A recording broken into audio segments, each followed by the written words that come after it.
जय हिंद, वंदे मातरम। आप सभी का स्वागत है आपके अपने यूट्यूब चैनल प्रसाद क्लास में। तो दोस्तों, आप सबों ने बहुत कमेंट किया कि सर मैथ का भी सेशन लेकर आइए, मैथ का भी क्लास लेकर आइए। आप लोगों ने कमेंट किया और मैं आप सबों के बीच मैथ का भी क्लास लेकर आ गया हूं। तो आप सभी लोग जल्दी से लाइव क्लास में जुड़ जाइएगा और सभी लोग कॉपी और कलम लेकर बैठें, क्योंकि आज जो है प्रश्न मैथ का होगा और सारे प्रश्न इंपॉर्टेंट हो गए, क्योंकि आपकी एग्जाम है 16 तारीख को। तो आप सब कॉपी कलम लेकर बैठिए ताकि सभी प्रश्नों को आप खुद बनाएं, तब कमेंट उसका आंसर करें। ठीक है मेरे भाई, और जल्दी से वीडियो को लाइक कर दीजिए और शेयर कर दीजिए ताकि जो बच्चे नहीं अभी तक लाइव क्लास में जुड़े हैं तुरंत जुड़ जाएं। तो चलिए दोस्तों, हम लोग सेशन को स्टार्ट करते हैं, क्लास को स्टार्ट करते हैं। सभी लोग जल्दी से लाइव क्लास में जुड़ जाएंगे। तो देखिए दोस्तों, आपका पहला प्रश्न कह रहा है कि मनोज जो है 20 किमी तथा 36 किमी की दो दूरियां को क्रमशः 5 घंटे तथा 3 घंटे में तय करता है, तो संपूर्ण यात्रा के लिए मनोज की औसत गति क्या होगी। सभी लोग इस प्रश्न का राइट आंसर बताएंगे। औसत गति पूछा गया है, और जब भी ऐसे प्रश्न पूछे तो ना ही कॉपी की जरूरत पड़ेगी ना ही कलम की जरूरत पड़ेगी, सीधे आप क्वेश्चन पढ़ेंगे और सीधे आंसर बताएंगे। ठीक है, तो दोस्तों मेरे अनुसार तो ये इसका आंसर होगा 7 किमी प्रति घंटा। लेकिन कैसे होगा ये भी तो समझने वाली बात है। तो चलिए हम लोग समझते हैं और इस प्रश्न को बनाते हैं कि आखिर कैसे बनेगा। बस आप लोग एग्जाम में इतना कोशिश कीजिए कम सॉल्यूशन करने के लिए, ठीक है, कम कलम चलाने के लिए, तभी आपके पास समय बचेगा, तभी आप उस समय में आगे क्वेश्चन सॉल्व करेंगे दूसरा। ठीक है, तो यहाँ पे कम समय कैसे लगेगा इस क्वेश्चन को बनाने में, सबसे पहले देखते हैं। तो दोस्तों यहाँ पर प्रश्न यही कर रहा है कि 20 किमी तथा 36 किमी दूरियां तय करता है। तो 20 और 36 को आप जोड़िएगा, कितना हो जाएगा मेरे भाई, 20 और प्लस 36 को जोड़िएगा, और समय कितना घंटा लगा, 5 घंटा और प्लस 3 घंटा। तो इसको हम जोड़ेंगे तो कितना हो जाएगा, ये कितना हो जाएगा 56, और ये कितना हो गया 8। यानी कि वो दूरी कितना तय किया 56, और समय कितना घंटा लगा 8। तो दोनों को हम भाग देंगे तो 7, यानी कि औसत चाल वही ना होगा 7। तो 7 किलोमीटर प्रति घंटा उसकी क्या हो गया, औसत चाल हो गया। ठीक है, तो क्वेश्चन आपको समझ में आया, वीडियो अच्छा लग रहा है तो लाइक कर दीजिए और आप लोग शेयर कर दीजिए जो लोग अभी तक शेयर नहीं किए। चलिए दोस्तों, अब नेक्स्ट प्रश्न की तरफ हम लोग चलते हैं। देखिए दोस्तों, आपका नेक्स्ट प्रश्न कह रहा है कि मोहित तथा सुमित क्रमशः 66,000 रुपये तथा 84,000 रुपये निवेश के साथ व्यापार शुरू करते हैं। यदि वर्ष के अंत में 11:9 के अनुपात में लाभ कमाते हैं तो उनके द्वारा निवेश की गई पूंजी का समय अवधि अनुपात क्या होगा। तो दोस्तों सभी लोग इसका राइट आंसर बताएंगे, इस क्वेश्चन का इसका राइट आंसर क्या होगा। और आप लोग इतना सोचिए कि इस प्रश्न को हम कम से कम सॉल्यूशन करें, जल्दी से जल्दी इस प्रश्न का राइट आंसर दें। एग्जाम में बैठें तो एकदम डिटेल में मत सॉल्व करने लगिएगा, क्योंकि वहाँ पर आपको समय ही बचाना बहुत ज़रूरी होता है, क्योंकि समय बचाइएगा तभी आगे दूसरा प्रश्न सॉल्व कर पाइएगा। ठीक है, तो आप लोग इस प्रश्न का राइट आंसर बताएंगे सभी, इसका राइट आंसर क्या होगा जल्दी से सभी लोग बताएंगे। सबका मैं कमेंट देख रहा हूँ, आप लोग टेंशन मत लीजिए, बस आप कमेंट कीजिए और इसका राइट आंसर बताइए। तो चलिए दोस्तों, मैं इस प्रश्न को बताता हूँ, आप सब प्रश्न को कैसे बनाइएगा। प्रश्न यही कह रहा है कि दोस्तों मोहित जो है तथा सुमित कितना पैसा लगा रहा है, 66,000 तथा 84,000, लेकिन समय नहीं दिया है। तो हम समय एक्स और वाई मान लेते हैं, जो नहीं दिया उसको हम एक्स और वाई। तो डायरेक्ट हम यहाँ पर बनाते हैं, डिटेल में नहीं जाएंगे, सीधा लिख देते हैं। मोहित कितना पैसा लगा रहा है, 66,000, तो हम यहाँ पर 66,000 लिख देते हैं। और कितना समय के लिए लगा रहा है, इसको हम एक्स मान लेते हैं, एक्स मान लिए अनुपात। और ये कितना पैसा लगा रहा है सुमित, 84, तो हम इसको 84,000 लिख दे रहे हैं। ठीक, और ये कितने समय के लिए, तो वाई, तो वहाँ पर वाई लिख दे रहे हैं। अब दोस्तों हम इसको करेंगे क्या, इसको हम कटाएंगे, तो कटाएंगे तो ये 3 गो जीरो से 3 गो जीरो कट जाएगा। आप ही बताइए, 3 गो जीरो से 3 गो जीरो कट जाएगा। अब दोस्तों ये 6 से काटेंगे तो 11 छक 66, और 11 से काटेंगे तो कितना हो जाएगा, 11 से 6 से भाग न दिए हैं, इसको 6 से भाग दिया तो 11, इसको 6 से भाग देंगे तो 14, यानी कि 14 छक 84। अब दोस्तों इसको हम लिख सकते हैं 11 अनुपात, इसको 11/x लिख सकते हैं, और ये 14/y डायरेक्ट हम यहाँ पर ला देते हैं, 14/y। अब दोस्तों यहाँ पर देखिए, प्रश्न में आपका दिया है 11:9 दिया, तो हम 11 यहाँ पर लिख देते हैं और 9 यहाँ पे। ठीक, अब इसको हम क्रॉस मल्टीप्लाई करेंगे। ठीक है मेरे भाई, क्या करेंगे, क्रॉस मल्टीप्लाई। तो ये कहाँ आएगा, 11 नीचे चला जाएगा, और ये 14 कहाँ चला जाएगा, ऊपर चला जाएगा। 11 नीचे आ जाएगा, 14 ऊपर चला जाएगा। तो दोस्तों यहाँ पर डायरेक्ट 11 से 11 काट दो, क्या दिक्कत हो। और ये 14 कहाँ चला जाएगा, ऊपर चला जाएगा। तो आपका अनुपात क्या आ गया, एक्स और वाई और ऊपर क्या चला गया 14 और नीचे क्या बच गया 9। आपका प्रश्न का आंसर क्या हो गया? आंसर इसका राइट आंसर क्या हो जाएगा? आप सभी बताएंगे। इसका राइट आंसर होगा 14/9 यानी कि 14:9 यानी कि इसका राइट आंसर सी हो जाएगा। अब देखिए मैं क्वेश्चन को कैसे बनाया हूँ। यहाँ पर मोहित 66,000 रुपये लगा रहा है कितना वर्षों के लिए एक्स, और सुमित 84,000 वाई वर्षों के लिए। 3 जीरो से 3 जीरो काटे, 6 से 11 बार में काटा और 6 से 84 को 14 बार में। तो इसको हम लिख सकते हैं 11/1 एक्स लिख सकते हैं और इसको 14 वाई लिख सकते हैं। इसको इधर बटा में ला दिए क्योंकि हमें समय बचाना है। और यहाँ पर क्या दिया 11:9 दिया था, 11 और नीचे 9 अनुपात यानी बटा ही होता है। 11 से 11 काट देंगे, ऊपर से ऊपर कटता है मेरे भाई, कट गया। और ये 14 कहाँ चला जाएगा? ऊपर चला जाएगा। यहाँ पे x/y और 14 ऊपर चला गया नीचे 9 यानी कि 14:9 इसका राइट आंसर होगा। ठीक है, अब चलिए दोस्तों नेक्स्ट प्रश्न की तरफ हम लोग चलते हैं। देखिए दोस्तों आपका नेक्स्ट प्रश्न क्या कह रहा है 3 नंबर की एक बेलन का वक्र पृष्ठ का क्षेत्रफल 1056 सेमी स्क्वायर है। यदि बेलन की ऊंचाई 8 सेमी है तो इसके आधार का व्यास क्या होगा? अब आपको आधार का व्यास बताना है, सभी लोग कमेंट करेंगे और इसका राइट आंसर बताएंगे। मुझे तो लगता है कि आप लोगों को 1 मिनट से कम ही समय लगा इस प्रश्न को बनाकर आंसर देने में, क्योंकि आप भी जानते हैं कि ज़्यादा समय लगाना कितना मुश्किल होता है। प्रश्न छूटता है, टेंशन होता है रिजल्ट होगा या नहीं होगा। तो ऐसे टेंशनों से बचने के लिए आप कम समय का यूज कीजिए, यानी कि कम से कम सॉल्यूशन कीजिए ऐसे प्रश्नों का। तो आप कमेंट कीजिए और इस प्रश्न का राइट आंसर आप सभी बताएंगे। मैं तो आप सभी का बताऊंगा ही और आप सबका कमेंट भी देख रहा हूँ, आप सभी जल्दी राइट आंसर बताएंगे। चलिए दोस्तों क्वेश्चन को हम देखते हैं और बनाते हैं कैसे बनेगा। अब देखिए दोस्तों इस प्रश्न को हम डायरेक्ट बनाएंगे, ना ही डिटेल में लिखेंगे, सीधा हम लिखेंगे वक्र पृष्ठ का क्षेत्रफल। तो दिमाग में वक्र पृष्ठ का क्षेत्रफल का सूत्र ध्यान में आना चाहिए 2πr/h। तो हम सीधा लिख देते हैं 2 और पाई का मान सीधा हम लिख देते हैं, ठीक 22/7 और यहाँ पर सीधा लिख देते हैं आर का मान दिया है क्वेश्चन में, आप देख लीजिए आर का मान, ऊंचाई नहीं दिया तो आर का मान आर रहने देते हैं। और उसके बाद कितना दिया है 8 दिया है, एच का मान दिया है तो एच का मान हम 8 लिख देते हैं गुना 8 और इसका मान कितना दिया 1056। अब दोस्तों इसको आप क्या कीजिए कटाइए, इसको अगर हम गुना करते हैं तो कितना हो जाएगा 2 2 4 22 दूनी 44 हो जाएगा। और 44 में 8 से गुना कर दो मेरे भाई। 44 में अगर हम 8 से गुना करते हैं तो 44 में 8 चौका 32 3 ठीक, 8 चौका 32 और 3 35 यानी कि 352 आ जाएगा। सीधा हम लिख देते हैं 352 अब बटा 352 अब बटा 7 और गुना आर अब बराबर 1056। अब दोस्तों ये 352 से 41 को हम काट देते हैं, कोई दिक्कत है 3 बार में? बोलिए 3 दूनी 6 हो जाएगा, 5 दूनी 10, 3 दूनी 6 हो जाएगा। आप 15 15 में 3 9 10, 352 से ये कितना में 3 में कट गया। अब ये आर है और ये 7 नीचे तो सारी तो इससे गुना हो जाएगा। तो हम डायरेक्ट लिख सकते हैं आर बराबर 17 के 21, आर बराबर 17 के 21। इसका राइट आंसर क्या हो जाएगा आपका ऑप्शन नंबर डी। ठीक है, तो आपको समझ में आया ये प्रश्न कैसे बना? तो चलिए वीडियो को लाइक कर दीजिए। चलिए दोस्तों हम लोग नेक्स्ट प्रश्न की तरफ चलते हैं। देखिए दोस्तों आपका नेक्स्ट प्रश्न कह रहा है कि 18 मजदूर एक कार्य के 1/3 को 27 दिन में पूरा कर सकते हैं, तो कितने मजदूर कार्य को 9 दिन में पूरा कर सकते हैं? आप सभी राइट आंसर बताएंगे। इसका राइट आंसर क्या होगा? 18 मजदूर एक कार्य का 1/3 को 27 दिन में पूरा करता है, तो कितने मजदूर 9 दिन में पूरा करेंगे? आप सभी कमेंट करेंगे और इसका राइट आंसर बताएंगे। सभी लोग कल जो प्रश्न बना है उस प्रश्न पे ये आधारित है और आप लोग इसका राइट आंसर बताएंगे क्या होगा। तो दोस्तों क्या होगा जल्दी से आप सभी कमेंट कीजिए और राइट आंसर बताइए। तो देखिए दोस्तों ऐसे जब भी प्रश्न आए तो आप लोग सोचिए कम से कम सोल्यूशन करें। तो यहाँ 18 मजदूर एक कार्य के 1/3 भाग 27 दिन में, तो डायरेक्ट 27 में 3 से गुना कर दो तो 27 तो कितना हो जाएगा मेरे भाई 1/3 काम है तो 1/3 भाग काम हो रहा है, यानी कि 1/3 भाग काम हो रहा है तो ये कितने दिन में करेंगे 18 मजदूर?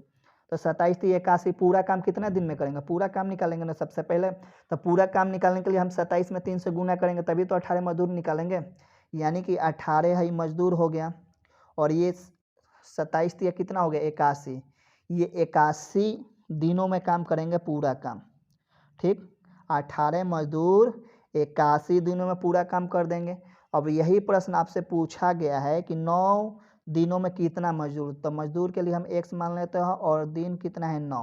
अब इसको काट दीजिए, कहिएगा कैसे सर आप कर दिए। तो देखिए 18 मजदूर हो गया और ये 1/3 काम 27 दिन में, तो पूरा काम के लिए हम 27 में 3 से गुना करेंगे, तो 27 3 81 होगा, तो डायरेक्ट हम 81 लिख दिए। अब एग्जाम में वैसे बनाएंगे तो एग्जाम में तो समय ज़्यादा लगेगा, तो मैं भी चाह रहा हूँ कि आप सब भी इतना फास्ट हो जाइए ताकि आप एग्जाम में भी आसानी से बना सकें।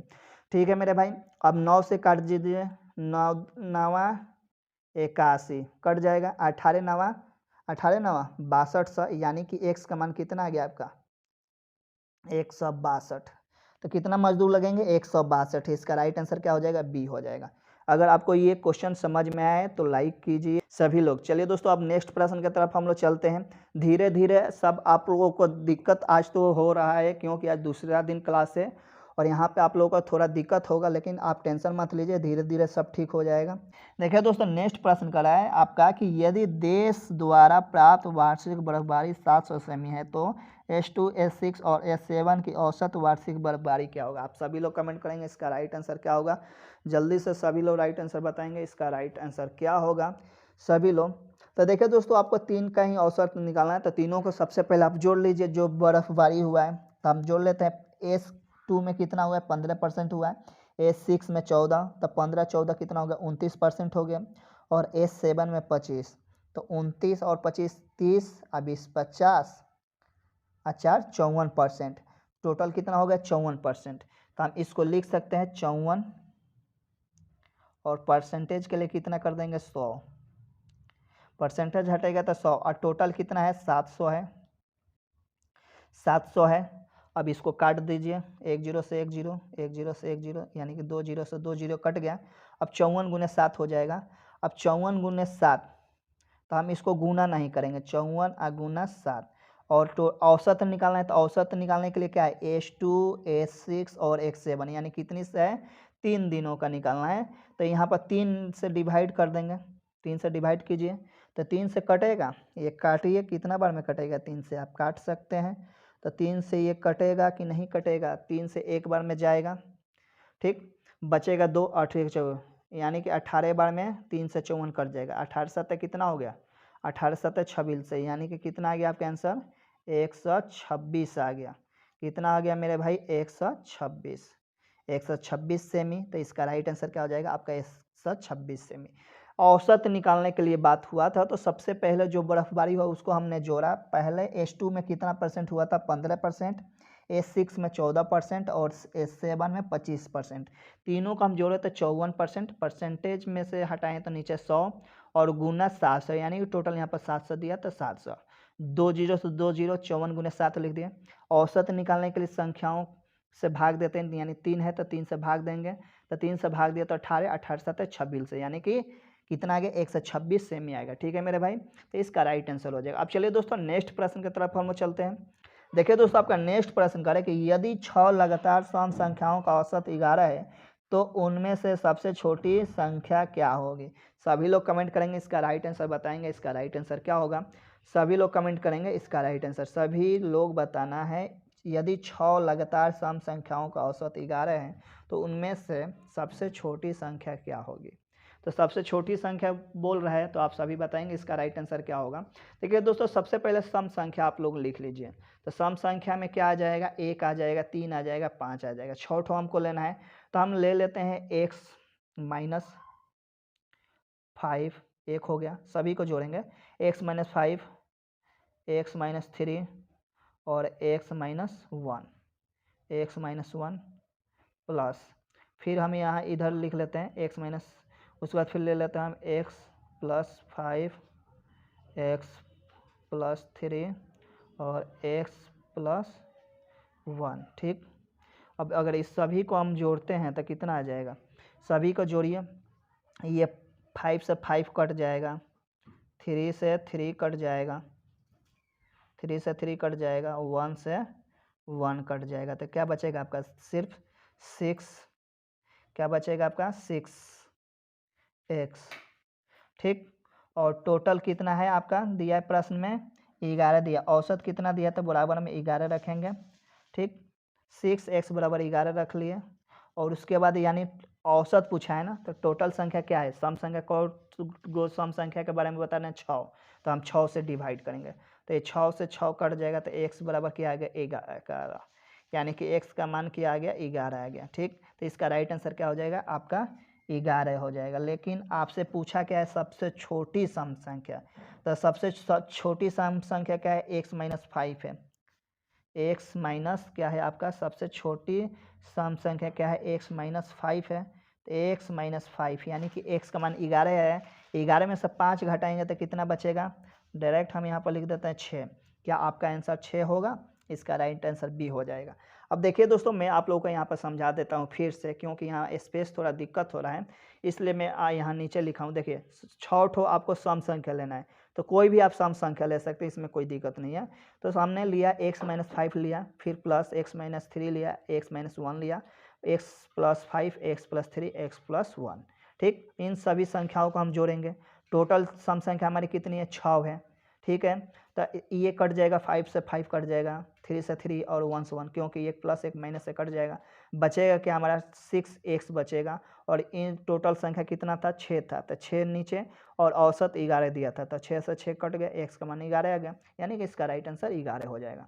चलिए दोस्तों नेक्स्ट प्रश्न की तरफ चलते हैं। देखिए दोस्तों, आपका नेक्स्ट प्रश्न क्या रहा है, प्रश्न यही कह रहा है कि एक 420 मीटर लंबी रेलगाड़ी 120 किलोमीटर प्रति घंटा की गति से चल रही है, तो एक इतना मीटर लंबे प्लेटफॉर्म को पार करने में वह कितना समय लेगी।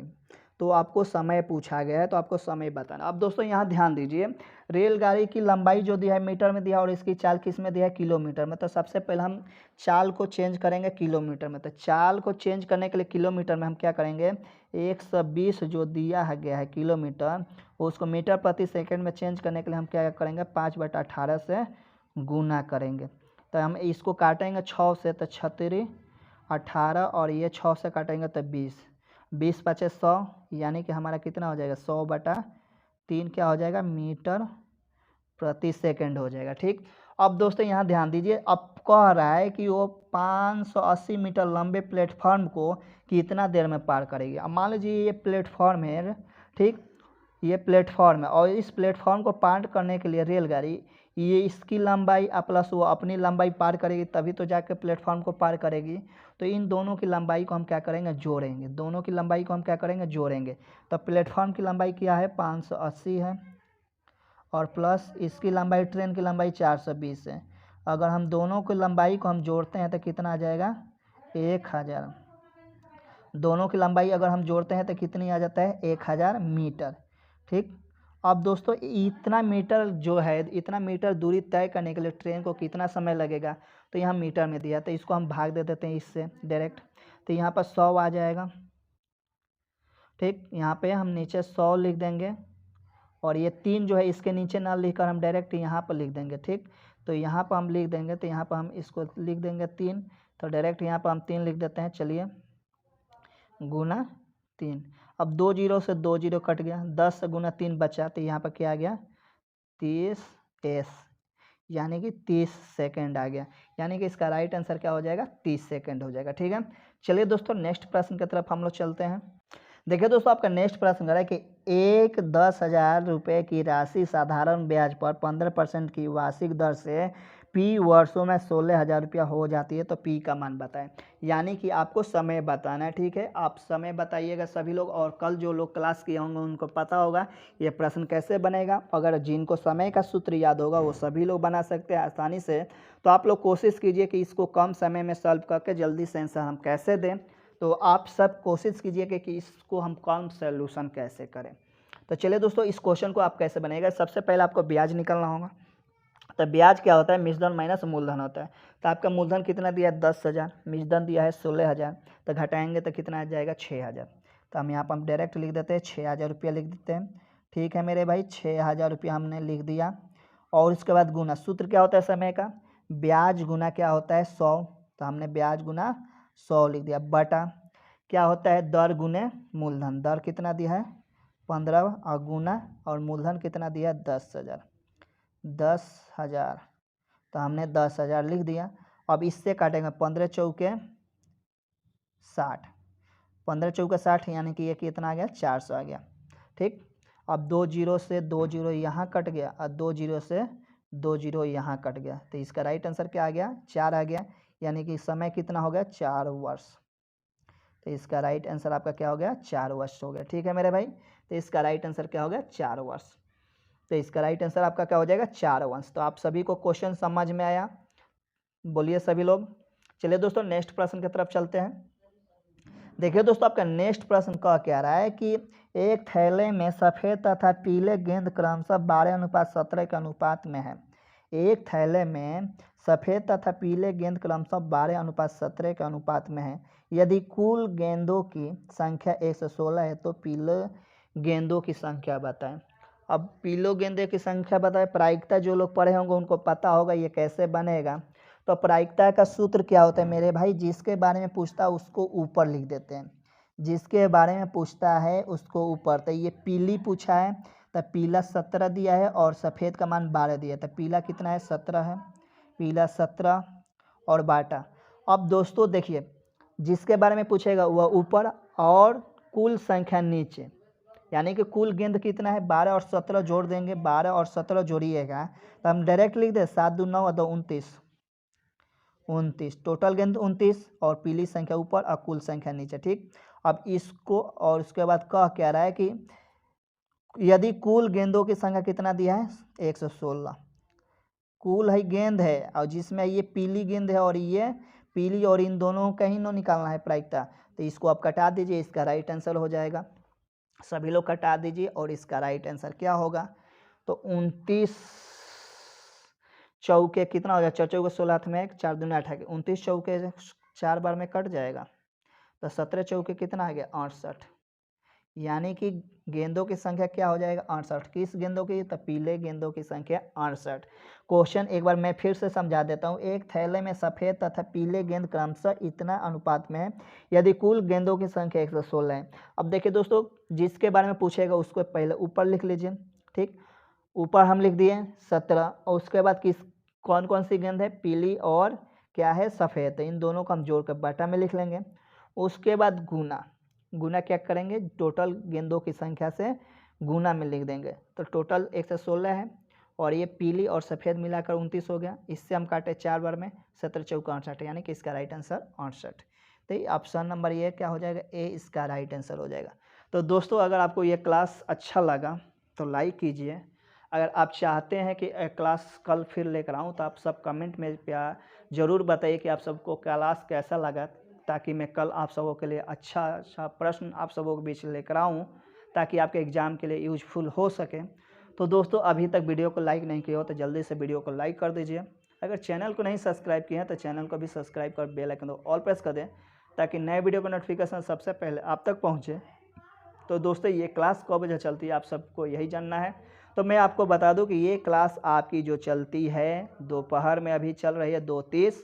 इसके पहले 2 क्लास अभी और होता है। सुबह 7:30 में हिंदी की क्लास चलता है, उसके बाद 9:30 में साइंस का क्लास चलता है और रात 9 बजे भी आपकी क्लास चलता है सेट।